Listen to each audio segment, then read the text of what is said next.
السلام عليكم ورحمة الله وبركاته. أسعد الله أوقاتكم بكل خير متابعينا الكرام، إن شاء الله تكونوا بأتم الصحة والعافية أينما كنتم. موضوعنا اليوم مشكلة تحصل في جميع الهواتف ومع جميع المستخدمين. هذه المشكلة متابعينا الكرام انطفاء الهاتف بشكل مفاجئ من غير أن يسقط الهاتف في الماء أو من غير أن يسقط على الأرض وبدون أن تحدث أي مشكلة سقوط أو ضربة للهاتف. الهاتف ينطفئ أثناء الاستخدام وأثناء مشاهدة فيديو أو أثناء الاتصال أو أثناء الاتصال بالإنترنت، ينطفئ بشكل مفاجئ ويرفض أن يشتغل مرة أخرى بعد هذه مشكلة الانطفاء. المشكلة متابعين الكرام في أغلب الأحيان تحصل في أغلب الأحيان بسبب حدوث قفلة أو شورت أو مشكلة في دوائر التشغيل أو في دوائر الإضاءة أو في أي دائرة من الدوائر التي تشغل الهاتف. والسبب أشهر سبب متابعين الكرام يكون اي سي التشغيل. هذا هو اي سي التشغيل او اي سي الباور. اي سي التشغيل طبعا انا اشرح الان على هاتف ريدمي 9. الان اذا وصلت الهاتف بجهاز الباور سبلاي الهاتف يسحب امبير كمية عالية ولكن لا يعطي أي إشارة على الشاشة، ما تظهر أي إشارة على الشاشة. وكذلك طبعا متابعي الكرام نستطيع أن نتابع المشكلة من خلال متابعة التسخين أو القطعة التي تسخن أثناء سحب امبير عالي من جهاز الباور سبلاي والهاتف لا يشتغل، فأكيد في قطعة تسخن. هذا ما يسمى بشورت سحب امبير عالي، النوع الثاني من انواع الشورت.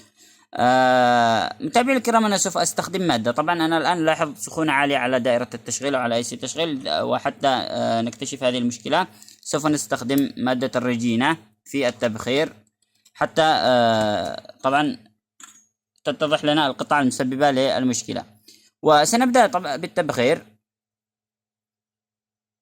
سوف نبخر هذه المادة باستخدام الكاوية على دائرة التشغيل وبالأخص على اي سي التشغيل، لأن السخونة الآن متركزة في اي سي التشغيل. ولذلك متابعي الكرام سنستخدم هذه المادة. هذه المادة تسهل كشف القطعة التي تسبب السخونة، وسوف أريكم الطريقة الآن لحظات. نقوم بتسخين أو بتبخير هذه المادة على هذه القطعة. هذه أسهل طريقة لكشف الشورت ولكشف القطعة المسببة للشورت في الدائرة.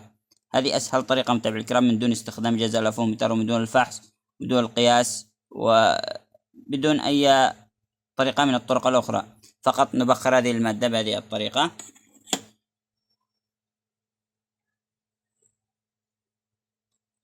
وكما نلاحظ الآن متابعي الكرام المادة طبعا تظهر باللون الأبيض على القطع. وسنوصل البطارية الآن، لاحظوا معي سنوصل البطارية. إذا كانت البطارية مشحونة كان سيظهر القطعة. الآن القطعة الذي سوف تذوب من هذه المادة بشكل سريع هي القطعة المسببة للشورت. سنوصل جهاز الباور سبلاي أو 5 فولت من جهاز الباور سبلاي كالعادة متابعي الكرام، لاحظوا معي وننتظر. لاحظوا الشرط على اي سي التشغيل، بدأت المادة تذوب على اي سي التشغيل، فلازم أن يتم تغيير اي سي التشغيل وسيشتغل الهاتف بشكل طبيعي متابعي الكرام. إذا استمرت الآن بالتوصيل وانتظرت لوقت أكثر فسوف تذوب المادة من على اي سي التشغيل بالكامل. لاحظوا معي الشرط على هذه النقطة، على هذه النقطة، على اي سي التشغيل، على هذه المنطقة. هذا هو اي سي التشغيل بالكامل. الآن سوف يتم تغيير اي سي التشغيل بالكامل وسوف يشتغل الهاتف بشكل طبيعي. وإذا عجبتكم المعلومة متابعي الكرام، وإذا عجبتكم الطريقة لكشف الشرط، فلا تنسوني من الإعجاب بالفيديو والاشتراك بالقناة ليصلكم كل جديد. ودمتم في رعاية الله.